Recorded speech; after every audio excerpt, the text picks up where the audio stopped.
If you have a Bible this morning, I want to invite you to turn with me to Matthew chapter 25. We're in Matthew 25 this morning, and we are going to be covering the whole chapter, which is a long passage.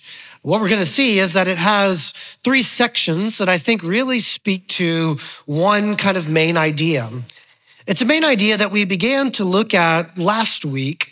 What we've been doing the last few weeks is, as we've been studying Matthew's gospel, we've come to this portion of the gospel, which is known as the Olivet Discourse. It is the teaching that Jesus gave his disciples from the Mount of Olives as they overlooked the city of Jerusalem. And in this teaching, Jesus largely speaks about the future, at least from their perspective. He speaks about the future from their perspective in the way that the temple in Jerusalem and really the whole city of Jerusalem was going to be destroyed as it was in the year 70 AD. But he also spoke about the day that he was going to return. And in our last time together, as we were looking at Matthew 24, we saw that Jesus was speaking about both of these events that were going to happen and some of the signs that were going to take place and some of the warnings that his disciples needed to know. But he ended that chapter, what we were looking at last week, by really calling his people, his disciples, to wait well for his return. Specifically, we talked about how Jesus was calling them to stay awake and to stay faithful. And what we're going to see is that in Matthew chapter 25, which is, again, pretty long section for us to cover, there's these three parts of the chapter that are really all about waiting well. That as we await Jesus's return, how can we stay awake, as he called us to in the last chapter? How can we stay faithful? What does that look like in our lives? Jesus, I think, is going to lay that out for us here through two parables and then one statement of judgment that is going to come. Before we kind of walk through each one of these sections, there's just two kind of big picture ideas that I want to give to you, and then we're going to take this chapter section by section. The first one is something that we saw last week, and I just want to point out to you that you're going to see it throughout this chapter, but it really has to do with the timing of Jesus's return. And I want to make clear that when Jesus talked about the timing of his return, he often said two things. That one, he was going to appear to be delayed, meaning his return was going to take longer than most people expected. But when it comes, it's going to be sudden and unexpected. So Jesus made it really clear that he was going to appear to be delayed, but whenever he does return, it's going to be sudden and unexpected. So sometimes people will talk about, if you hear what Jesus said about his return, he made it seem like it was going to happen really soon. And so why are you still trusting in the fact that Jesus is going to one day come again? But Jesus, throughout these stories he's going to tell and these teachings he's giving, he's going to make it really clear it's going to appear that he is delayed because of the amount of time it takes for his return. But when he returns, it's going to be sudden and unexpected. The other kind of big picture thing that I want to point out to you this morning before we start to walk through these sections is something that we talked really clearly about a few weeks ago, and then we've touched upon it a number of times in the last couple of weeks, and that is the fact that Jesus has been speaking to the people of the Jewish community. Primarily for a while, he was talking to the religious leaders of the Jewish community at that time. But he was trying to help them to see that when those people really place their faith in God, there will be true fruit that is produced. So we had a whole sermon talking about how really true faith produces true fruit. And we've had a number of times as we've been studying these passages from Matthew's gospel where that's come up again. That for those who really trust in God, those who really have a right relationship with God, it will show up in their lives. Fruit will be produced in what they say and what they do. And I want to mention this to you because as we read these sections from Matthew 25, it could sound at times like you have to do something to maybe earn your salvation or to keep your salvation as you wait well. But it's really a description of how when you place your faith in Jesus, when you continue on in faith in him, there will be fruit that is produced.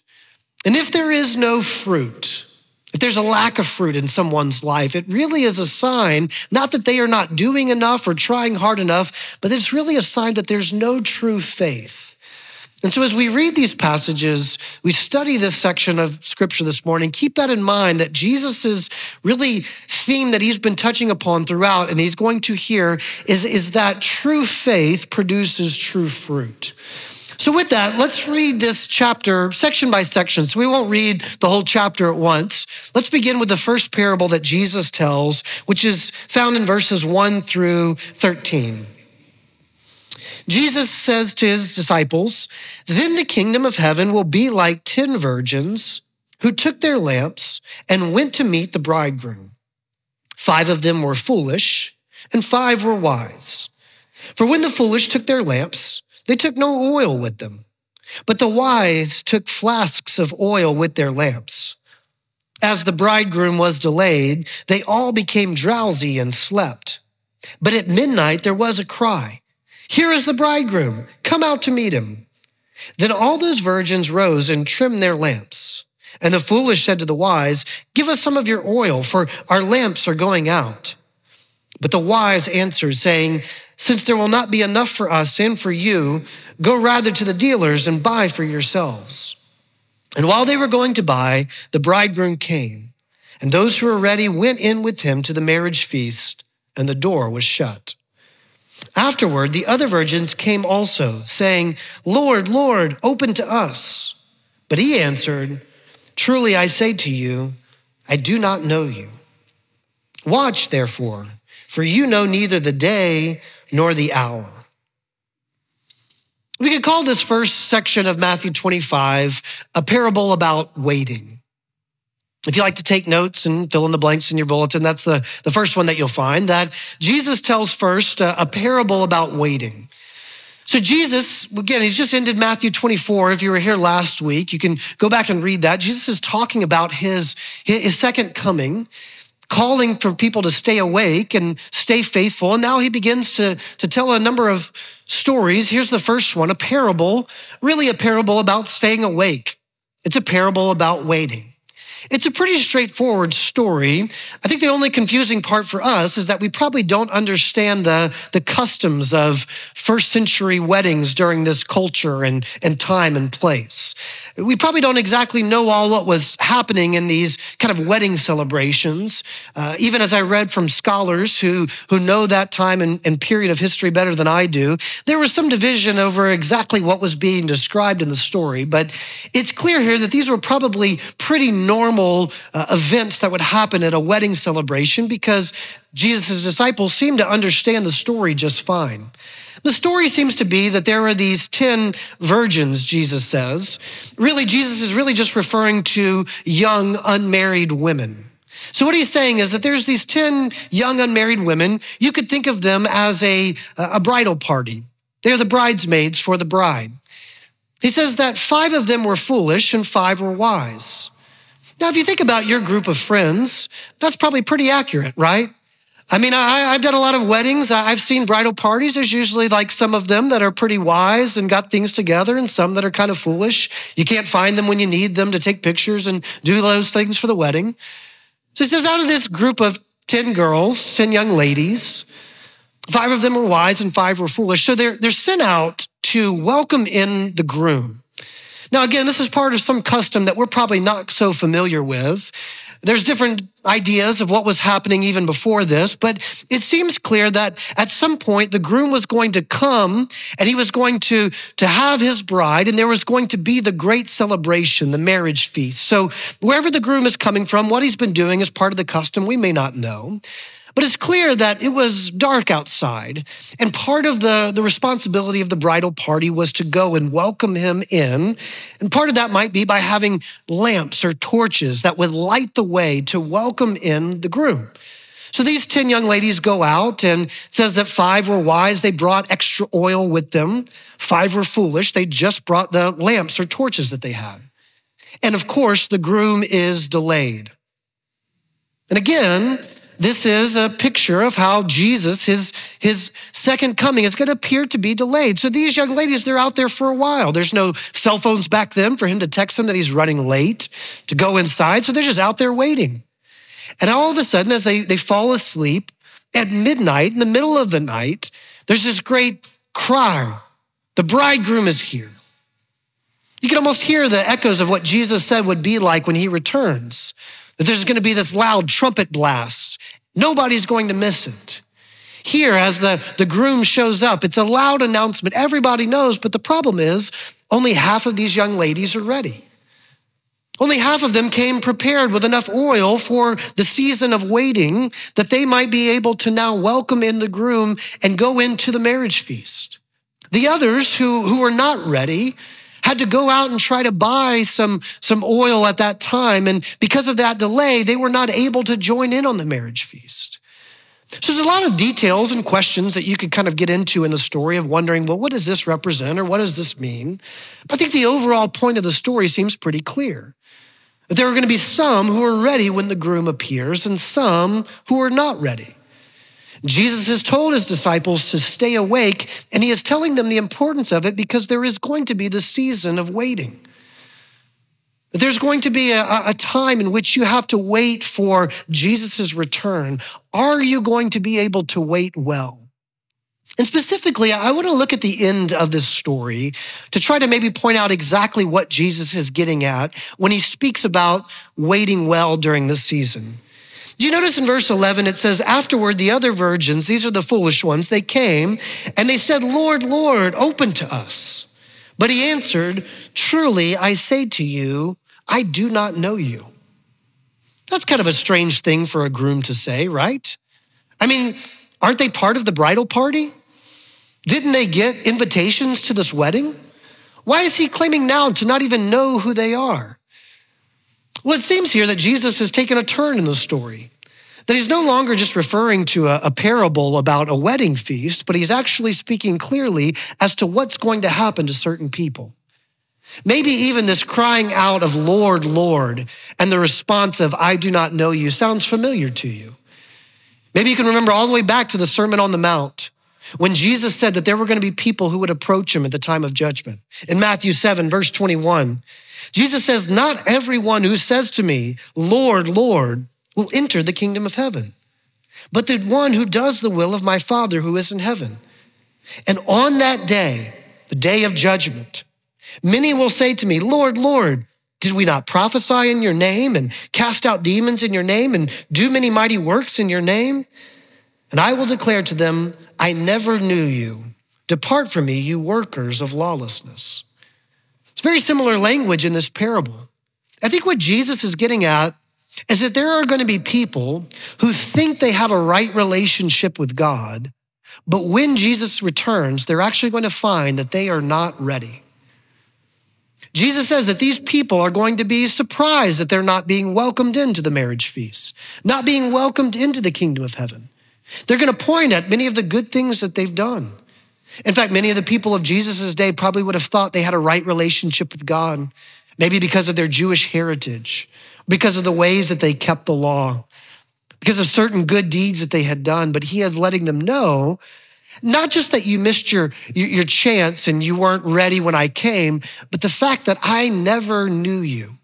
I do not know you. We do not have this relationship. So Jesus is trying to let people see that there's going to be this season of waiting. And the season of waiting for Jesus to return, either until he returns or till he calls us home, is actually the time when our faith is going to be shown to be true or not. This time of waiting is going to be the time in which we are able to show whether or not there is true fruit or not. You see, Jesus isn't saying, well, you need to do all these things to get yourself ready for Jesus' return. Jesus is saying, if you look at your life and there is no fruit of following Jesus, there's no fruit of a relationship with God, perhaps you need to realize that you are not yet ready for his return. So he is pointing to this season of waiting and helping people to see whether or not their faith is genuine, whether or not they are really ready. It's going to be shown in this season of waiting. So what about you? Is there fruit in your life? Is there signs in your life that you are waiting well for Jesus' return? Not just could you claim to have a relationship with God because you grew up going to church, or maybe even because one time you were baptized or you prayed a prayer, but is there real evidence that there is a relationship with God? Is there evidence of fruit that is showing the faith that you have in him? He's saying the fruit is going to shine forth. The true faith is going to be revealed in this season of waiting. And for those who do not have true faith, it's going to be revealed as they have to wait for the return of Jesus. So he tells them this parable about waiting. And again, he tells them, you stay awake because you do not know the day or the hour. And then he moves on to a second parable. I think it's a parable that continues this idea of staying awake and staying faithful. I think it's a parable that helps them to consider, what does it look like to wait well? So let's read the parable, starting in verse 14. He says, for it will be like a man going on a journey, who called his servants and entrusted to them his property. To one he gave 5 talents, to another 2, to another 1, to each according to his ability. Then he went away. He who had received 5 talents went at once and traded with them, and he made 5 talents more. So also he who had the 2 talents made 2 talents more. But he who had received the 1 talent went and dug in the ground and hid his master's money. Now after a long time, the master of those servants came and settled accounts with them. And he who had received the 5 talents came forward, bringing 5 talents more, saying, Master, you delivered to me 5 talents. Here, I have made 5 talents more. His master said to him, well done, good and faithful servant. You have been faithful over a little. I will set you over much. Enter into the joy of your master. And he who also had the 2 talents came forward, saying, Master, you delivered to me 2 talents. Here, I have made 2 talents more. His master said to him, well done, good and faithful servant. You've been faithful over a little. I will set you over much. Enter into the joy of your master. He also, who had received the 1 talent, came forward, saying, Master, I knew you to be a hard man, reaping where you did not sow, and gathering where you scattered no seed. So I was afraid, and I went and hid your talent in the ground. Here, you have what is yours. But the master answered him, you wicked and slothful servant. You knew that I reap where I have not sown and gather where I scattered no seed? Then you ought to have invested my money with the bankers, and at my coming I should have received what was mine with my own interest. So take the talent from him and give it to the one who has the 10 talents. For to everyone who has will more be given, and he will have an abundance. But from the one who has not, even what he has will be taken away.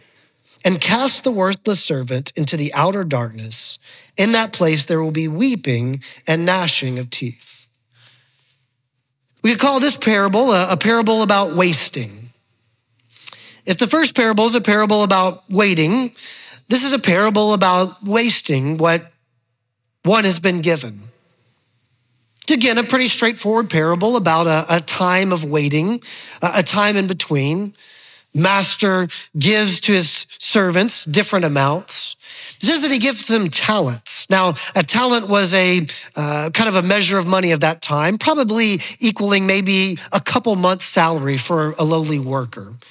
Now, you'll notice it says he gives them each different amounts, 5 to one, 2 to another, 1 to another, each according to his ability.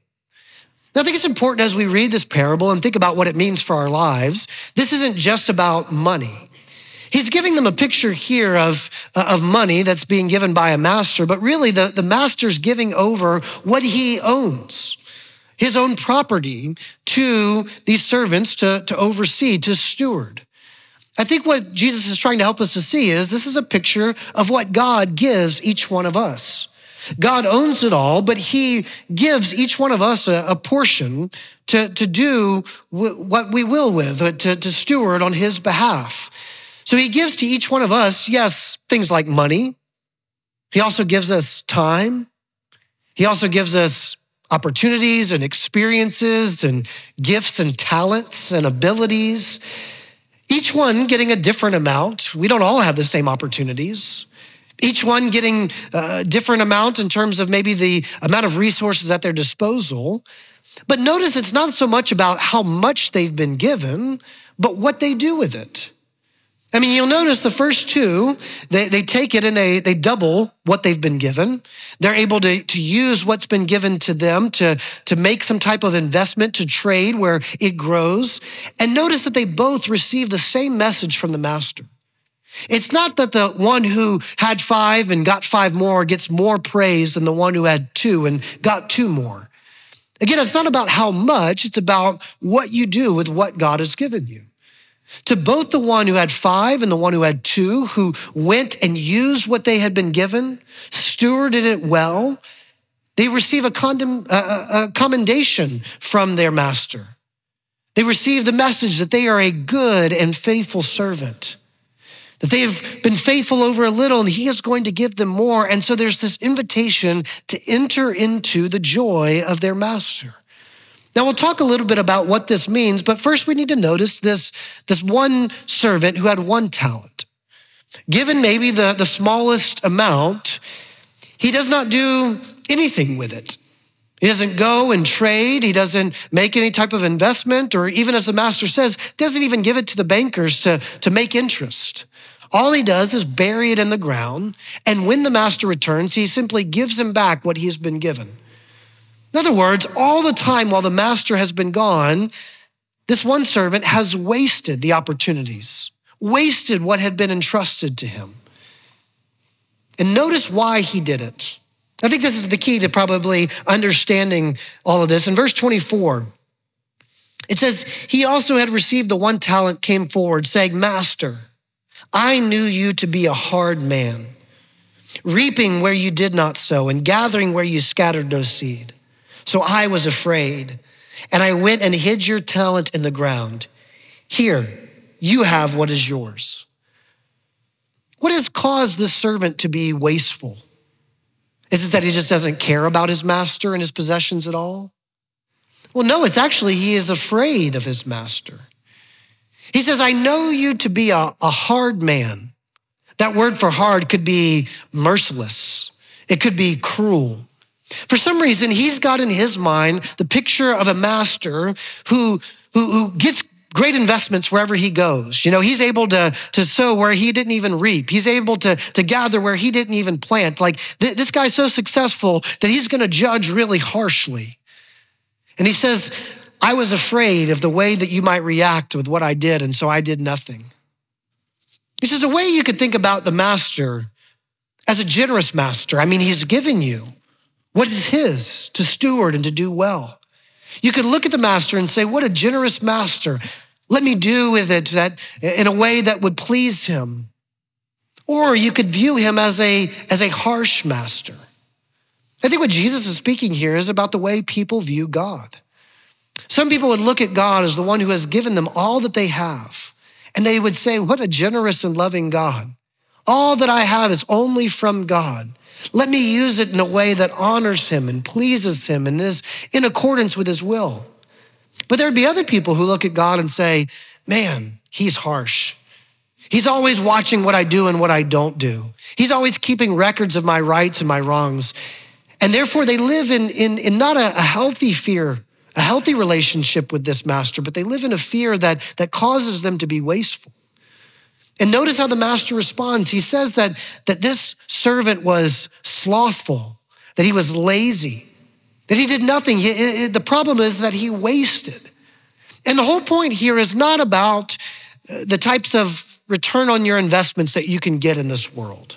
You see, what you have to be careful with is thinking that this is about taking the things that you have and growing them in terms of an earthly perspective. We could read this passage and we could think that maybe this is about God coming back and saying, well, how did you take that money that I gave you and grow it to make more money? How did you take those resources that I gave you and grow it to make more resources? But is that really what the master is interested in? I mean, you notice at the very end of it, when it says in verse 29, for to everyone who has, more will be given, and he will have an abundance. But from the one who has not, even what he has will be taken away.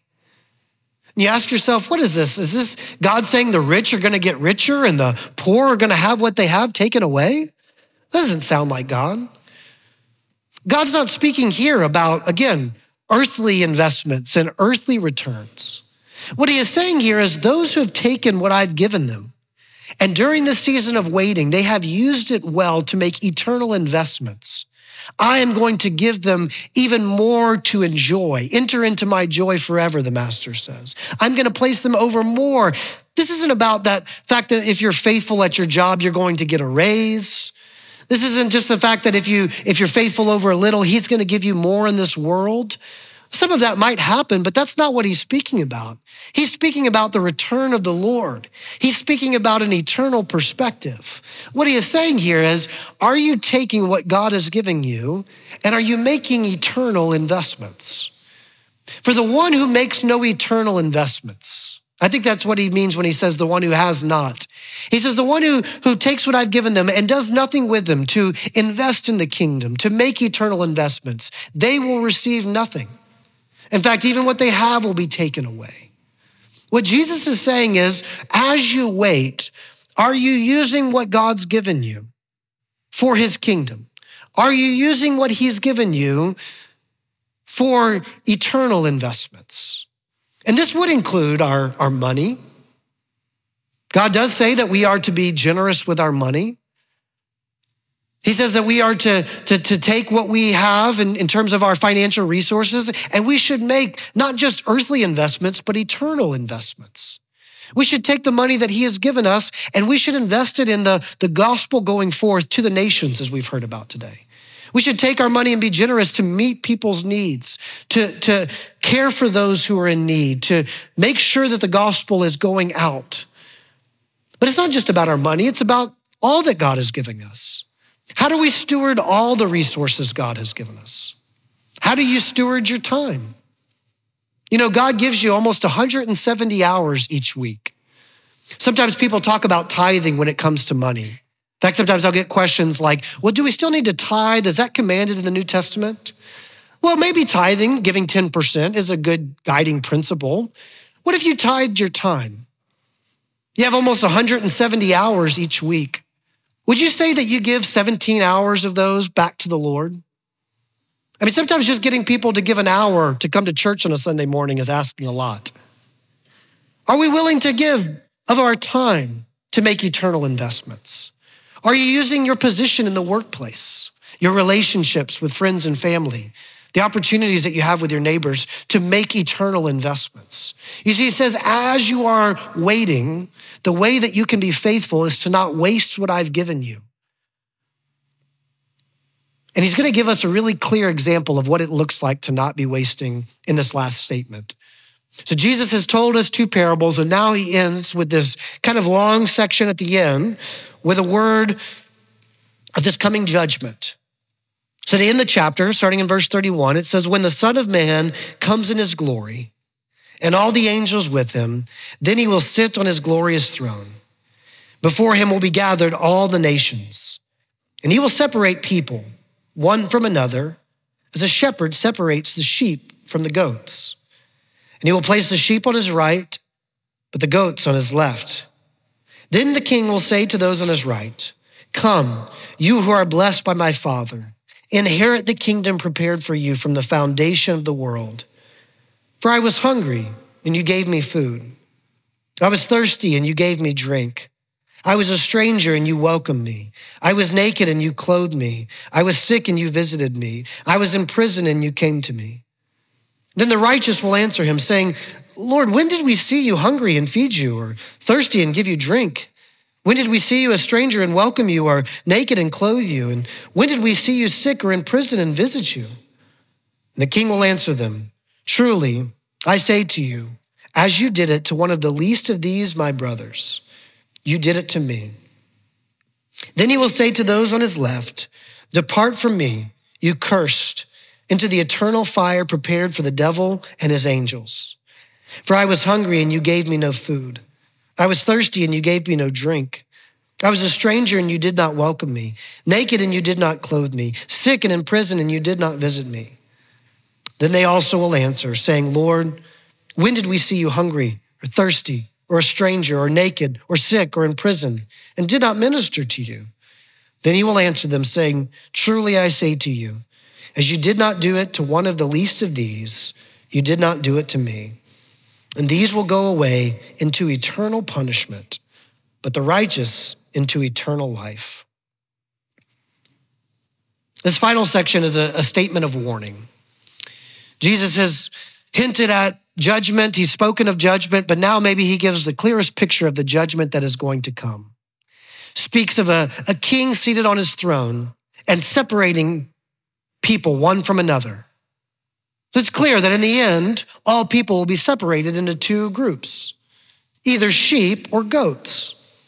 He says he's going to be like a good shepherd who knows his flock. The sheep will go on his right hand, the place of honor. The goats to his left, a place of shame and disgrace. And he says that what divides these two groups here in this passage is it is clear that it's the way that they've treated him in the way that they've treated what he refers to as the least of these. Now, again, this is why I say from the beginning of this, you have to keep in mind that Jesus is speaking about here about the way that true faith produces true fruit. Because there's other places in scripture where it says that the judgment is going to happen and people are going to be separated by whether or not their name is in the book of life. There's other places that say that we are going to be judged not by what we've done, but have we confessed that Jesus is Lord? So Jesus is not saying here, well, people are going to get into heaven if they've done enough good things or cared for those people in need, the least of these enough.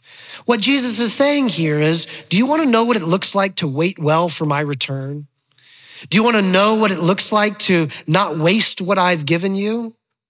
This is what it looks like. It looks like caring for those who are in need.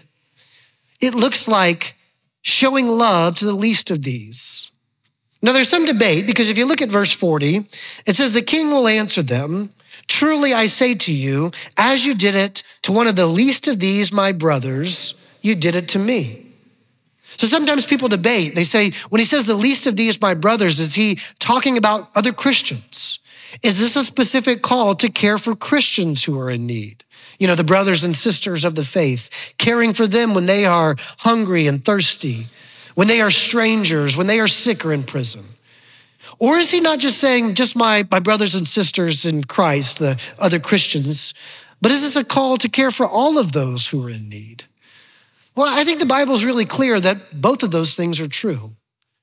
The Bible is really clear that we are to care for other Christians, that we are to bear one another's burdens, that we are to lift one another up in prayer, that we're not just to simply say, oh, I'll pray for you, but we should actually meet someone's need if we can.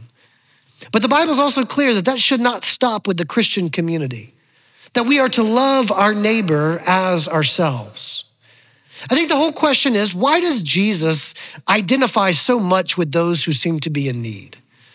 Why is Jesus saying, when you did it for the least of these, those who are sick or hungry or in prison, you did it for me? Does it not count if we care for rich people? Like, what if we do good things for people who are well off? Is that not doing it for Jesus? I think this is what Jesus is getting at. I think he's saying, when you show love to people who have not earned it and people who will probably never be able to repay it, but you show them that type of love, that is a picture of my love for people. The people, they are surprised when Jesus says that they did these things for him, because that wasn't their goal. Their goal wasn't to serve other people so that, you know, they'd be rewarded or because they think they're serving the king. It's because they have love within them that is an unconditional, merciful, gracious love that sees those who most need that love, who sees those who will probably never be able to repay that love and freely gives that love to others. Jesus says that is a good sign that they've received that type of love from me. If you've really received the gracious love of God, if you really realize that you did not earn that love, that you did nothing to make him love you, that you do nothing to keep that love, then one of the fruits of your life, I think, will be that you will show unconditional love to people who have not earned it, who cannot repay you. Not because you're trying to get something out of them or get something from God, but because you have that type of love within you. Jesus is saying, my people will be marked by that type of love because that's the type of love that I give. This is what we remember and what we celebrate as we come to the table this morning. That Jesus' body was broken and his blood was shed out of a gracious, merciful love. A love that we didn't earn. A love that we don't deserve. A love that we could never repay. And as we come to the table, and as we come to God's word and we're reminded of this truth, as we abide in his love each and every day, this is what will compel us to go out and share this type of love with others. Giving his love primarily to those who are in need, people who don't deserve it, who have not earned it, who could never repay us, but giving an unconditional, gracious love because that's what we've received. Jesus is saying, do you want to be anxious and excited for the groom to show up? Then abide in my love. Do you really want to use and steward all the things that I've given you well? Then don't live in fear of me. Live in my joy. Live in my love that I've already freely given to you, that you can use all the resources I've blessed you with to make eternal investments. And show that type of love to those who have not earned it and could never repay it, because that's what I've done for you. What Jesus is saying here is this is what it will look like for us to wait well. This is what it will look like for us to be his people until he returns. Not because we're trying to earn it, because we're trying to do things, but because of our true faith in him, our resting and abiding in his love. This is the fruit that will be produced. Love for others, especially those in need. Would you pray with me?